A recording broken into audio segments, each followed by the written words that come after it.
Hello student, welcome to my channel. आज हम करने वाले हैं लेसन 26 इंडियन फॉरेन पॉलिसी। अब इंडियन फॉरेन पॉलिसी होता क्या है वो समझिए पहले। इंडियन फॉरेन पॉलिसी का मतलब है इंडिया अपने लिए फॉरेन के लिए जो इंडिया की पॉलिसी है फॉरेन पे काम कैसे करेगी, जैसे बिजनेस कैसे होंगे अदर देश से। उसके अलावा जो लोग यहाँ से बाहर जाके काम करते हैं उनके लिए कितनी सुविधा होनी चाहिए, उस पर पॉलिसी कैसे बनेगी। देश के अंदर शांति बनी रहे उसके लिए कैसे पॉलिसी बनेगी। कोई देश अगर हम पे आक्रमण ऐसी स्थिति करता है उसके लिए हम सिक्योर रहें तो उसके लिए पॉलिसी, ये सब पॉलिसी फॉरेन पॉलिसी में आती है।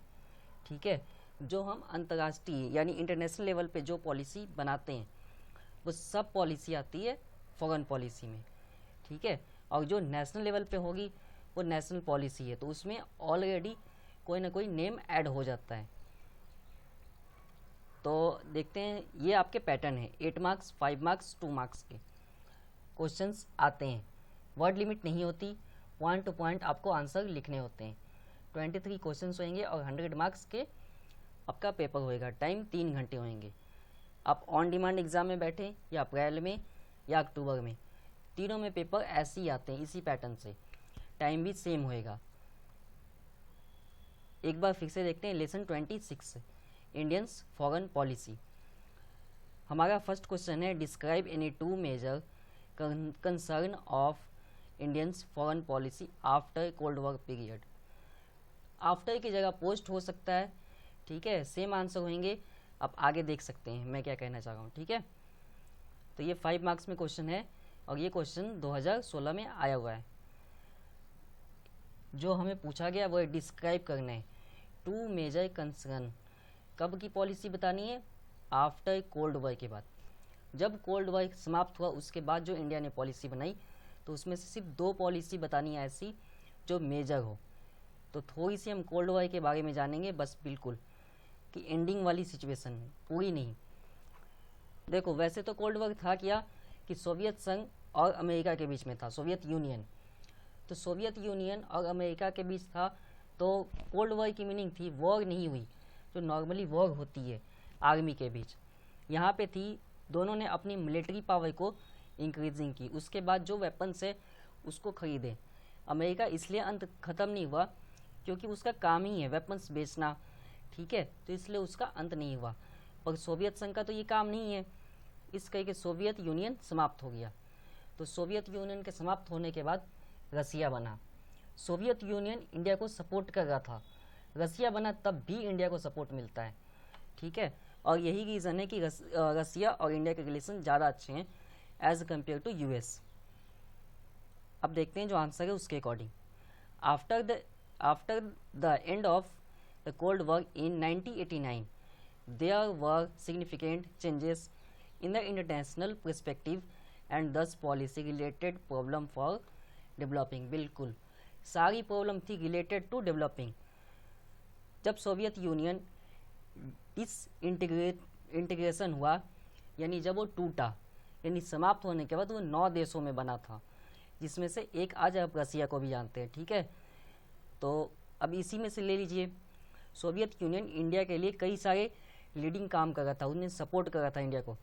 जैसे कि आर्मी के जो होते हैं वेपन्स वो भी इंडिया सोवियत यूनियन से ही लेगा था। उसके अलावा डिप्लोमेट सिस्टम पे भी सपोर्ट कर रहा था, जैसे कश्मीर मैटर। तो इसमें सोवियत यूनियन डायरेक्ट इंडिया को सपोर्ट कर रहा था और ये सब बंद हो गया। तो ये बिगेस्ट प्रॉब्लम थी हमारे लिए डेवलपिंग के लिए कि सपोर्ट तो डेवलपिंग के लिए चाहिए और सपोर्ट ही बंद हो गया। जब कोल्ड वॉर एंड हुआ तो पूरा वर्ल्ड एक ग्रैंड बन गया। ऐसा लगा पूरा वर्ल्ड एक ही है, अलग अलग कंट्री नहीं है, ऐसा लगा। अब क्यों लगा वो समझिए। उसका रीज़न था कि डिसइंटीग्रेशन हुआ, किसका लॉस हुआ? नेशनल, अलग अलग देशों का लॉस हुआ। उसके बाद मिलिट्री फ्रैक्शन इसके भी गठन हुए।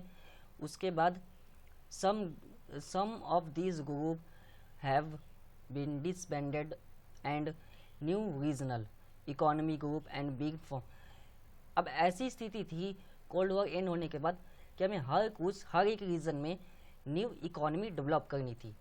अब बिना न्यू इकोनॉमी डेवलप किए हम कुछ भी इंक्रीजिंग नहीं कर सकते हैं। तो ये एक बिगेस्ट रीज़न था। अब यहाँ पे देखिए ग्लोबलाइजेशन इंडिया के लिए, वर्ल्ड के लिए बेनिफिशियल साबित तो हुआ, लेकिन अब जब ग्लोबलाइजेशन आया था वर्ल्ड में तो वो एक प्रॉब्लम ही क्रिएट कर लाया था। प्रॉब्लम थी terrorism, inflation, increasing the number of martial art and global warming. Terrorism बहुत बड़ा इशू है वर्ल्ड के लिए आज भी, और अभी तक सॉल्व नहीं हुआ है। ठीक है, जब ग्लोबलाइजेशन बना और वर्ल्ड ने एक दूसरे को कनेक्टेड किया, तब सबसे पहली प्रॉब्लम थी उनके सामने टैगेटिज्म, जो अभी तक समाप्त नहीं हुआ, यानी आतंकवाद। दूसरा था ग्लोबल वार्मिंग, ये भी समाप्त नहीं हुआ, क्योंकि हर एक कंट्री को डेवलप होने के लिए इंडस्ट्री चाहिए, और इंडस्ट्री को चलाने के लिए आप सोच सकते हैं फ्यूल हो गए, बाकी चीज़ें, वो डिफेक्टिव चीज़ें यूज़ होती है, बिल्कुल चीप क्वालिटी की, जिसके कारण ग्लोबल वार्मिंग इंक्रीजिंग होता है। ये सारी प्रॉब्लम इंक्रीजिंग हुई। अब प्रॉब्लम क्या था आपने देख ही लिए, हमसे पूछे गए थे मेजर 2 कंसर्न, अब तक हम 2 बता चुके हैं ऑलरेडी। अब जो बता रहे हैं वो एक्सट्रीम ही है, लास्ट। ये तो हम एक्सप्लेन करें कि ये सब all these problem do not belongs to region but affected all countries to some extent. ऐसा था कि कुछ कंट्री प्रॉब्लम्स को करना चाहते थे सॉल्व, जैसे कि टैगेटिज्म, ग्लोबल वार्मिंग।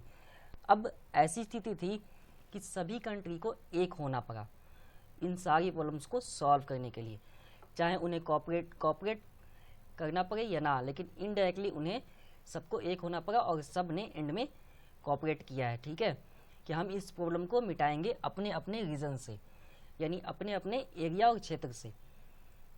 तो आपका फर्स्ट क्वेश्चन लगभग कंप्लीट ही है। ठीक है, 2 नंबर में था तो इतना नहीं लिखेंगे, वो आपकी मर्जी है, लास्ट के पॉइंट कम कर सकते हैं। सेकंड क्वेश्चन है, तो सेकंड क्वेश्चन का आंसर भी पहले वाला है, बस आपने समझना है ध्यान से। Explain any 2 factors which determines the relations between India and United state of America during the cold war years. बिल्कुल, जो स्थिति आफ्टर कोल्ड वॉर के थी वही ड्यूरिंग कोल्ड वॉर में थी इंडिया एंड यूएस रिलेशन। तो आंसर सेम होगा, इसलिए क्वेश्चन केवल समझा रहा हूँ, आंसर मैं ऑलरेडी आपको पहले समझा चुका हूँ। 5 मार्क्स में ये क्वेश्चन है, और ये क्वेश्चन आया है 2016 में, तो दोनों के आंसर सेम ही हैं, इसमें कुछ भी ऐड नहीं है। अब देखते हैं आपका third question. Highlight any 4 concern in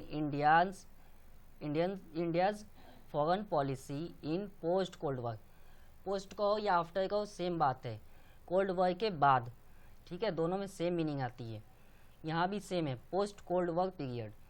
question की टाइमिंग है 2 साल के गैप की आई है। ठीक है, एक 2017 में आया हुआ और एक 15 में, तो ये टाइमिंग है दोनों में। आंसर ऐसे ही आएंगे, आधा आंसर पहले वाले में से आएगा बिल्कुल, तो इसमें से यहाँ से न्यू है।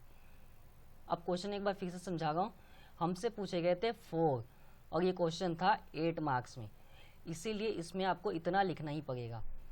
कम से कम 8 में तो 10 या 15 पॉइंट लिखनी पड़ती है, तब मार्क्स मिलेंगे, नहीं तो काट लेते हैं। ठीक है, नॉर्मली टीचर, एग्जामिनर यही चीज़ देखते हैं कि पॉइंट्स कितनी हैं। अगर आपसे नंबरिंग में पूछा गया है तो काउंटिंग नंबर लिख दीजिए, नहीं तो ऐसे ही पॉइंट लगा दीजिए या क्रॉस बनाकर आप लिख सकते हैं आंसर में। ठीक है, पहला क्वेश्चन देखते हैं। Terrorism is the biggest challenge in Kashmir. बिल्कुल बिगेस्ट चैलेंज है, किसके लिए? फॉरेन पॉलिसी के लिए। कश्मीर में टैगेटिज्म है कुछ हिस्सों में। ठीक है, तो ये बिगेस्ट चैलेंज है। उसके बाद जो पाकिस्तान है वो अपने कंट्री में वायलेंस, ह्यूमन राइट्स, इन सब को वायलेंस को इंक्रीजिंग कर रहा है और ह्यूमन राइट्स को इग्नोर कर रहा है। तो हम इस चीज़ को सॉल्व करेंगे। अब देखते हैं कि अगला क्या था। Indo Pak relation deteriorate rapidly due to Kashmir dispute. Kashmir के लेकर इंडिया और पाक के रिलेशन ऑलरेडी ख़राब हो चुके हैं। ठीक है, बट यहाँ कहा गया है कि ख़राब हो गए। आपने भी ऐसे ही लिखना है कि स्थिति ख़राब हो गई है, वो ख़राब ऑलरेडी हो चुके हैं रिलेशन, क्योंकि आज़ादी को काफ़ी साल हो गए और इसका क्या प्रॉब्लम तो होएगी। India has blamed Pakistan for cross border terrorism spreading terrorism in order parts of the country.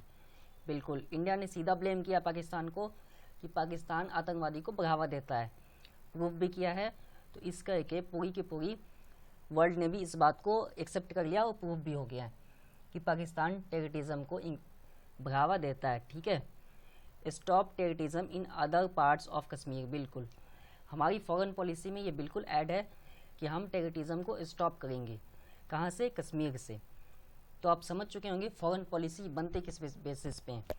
सबसे पहला बेस होता है सिक्योरिटी, दूसरा इंटरनेशनल रिलेशनशिप कि हमारे दूसरे देशों के साथ संबंध कैसे हैं, और तीसरा आता है आपका बिजनेस। अगर बिजनेस सिस्टम सही होंगे तो कंट्री डेवलप होएगी, और इन सब में होती है इंटीग्रिटी एंड पीस सिस्टम। ठीक है, India has a keep interesting in building anti terrorism relation with the more and more countries, बिल्कुल ये बिल्ड करना है इंडिया को कि पूरे आसपास के जितने इंडिया के कंट्रीज़ हैं, ठीक है, चाहे नेबर्स कंट्री हो गया या फिर अदर कंट्री, वहाँ से एंटी टेररिज्म रिलेशन बनाना है, आतंकवाद मुक्त, कहीं एक भी आतंकवाद कहीं भी ना हो। ऐसी स्थिति इंडिया की फॉरेन पॉलिसी में ऐड है कि ये हमें बनाना ही है। अब देखते हैं आपका क्वेश्चन नंबर 4। ये क्वेश्चन 2 नंबर में है और 2013 में आया हुआ है। State the concept of Panchsheel as a component of foreign policy of India. Panchsheel से ही पता लगता है 5 पॉलिसी होगी। ठीक है, अभी मैंने आपको स्टार्टिंग में ही बताया जो पॉलिसी हम अदर देश यानी कि इंटरनेशनल लेवल के लिए बनाते हैं वो आती है फॉरेन पॉलिसी में। और यहाँ पे हम बात करें पंचशील में फॉरेन पॉलिसी क्या थी। फॉरेन पॉलिसी तो थी लेकिन उसे भी हमने नाम दिया था पंचशील। क्यों? अब वो आपको समझना है। Principle of Indian foreign policy as a component of Panchsheel articulated as follows: respecting each other territorial integrity and sovereignty। आपको दूसरे की सत्ता की रिस्पेक्ट करनी है, रिस्पेक्टिंग इंटीग्रिटी, एकता की रिस्पेक्ट करनी है। ठीक है, म्यूचुअल डिग्रेशन, अखंडता पे आपको अखंडता जैसी स्थिति नहीं बनानी है और ना हम बनाएंगे। उसके बाद do not interfere in each other internal affairs, किसी भी घरेलू मामले में नहीं हम इंटरफेरेंस करेंगे। इक्वालिटी एंड म्यूचुअल इंटरेस्ट, समानता स्थापित करेंगे हम। पीस को एग्जिस्टेंस, शांति स्थापित की जाएगी। ठीक है, ये सब हमारे पंचशील में ऐड थे। क्यों? क्योंकि डेवलपिंग में ये 5 चीज़ें चाहिए, नहीं तो डेवलपिंग नहीं हो सकती। किसी भी हम कंट्री की बात करते हैं, विदाउट इसके डेवलपिंग नहीं होएगी। क्वेश्चन नंबर 5 में पहले वाला ही आंसर आएगा। सिर्फ यहाँ पे एक वर्ड ऐड है, आप देख सकते हैं। यहाँ पे आपसे नंबरिंग भी नहीं पूछा गया 2 या 4, बस सीधा लिख दिया। सेम क्वेश्चन है, सिर्फ पोस्ट कोल्ड वॉर पीरियड लिखा है। तो आंसर में कोई भी चेंजेस नहीं है, जो फर्स्ट में आंसर था वही आंसर यहाँ भी आएगा होगा। इससे आपकी हेल्प होगी पेपर में। ठीक है, तो देखने के लिए धन्यवाद। लाइक से कमेंट सब्सक्राइब कीजिए, अगले वीडियो मिलेंगे।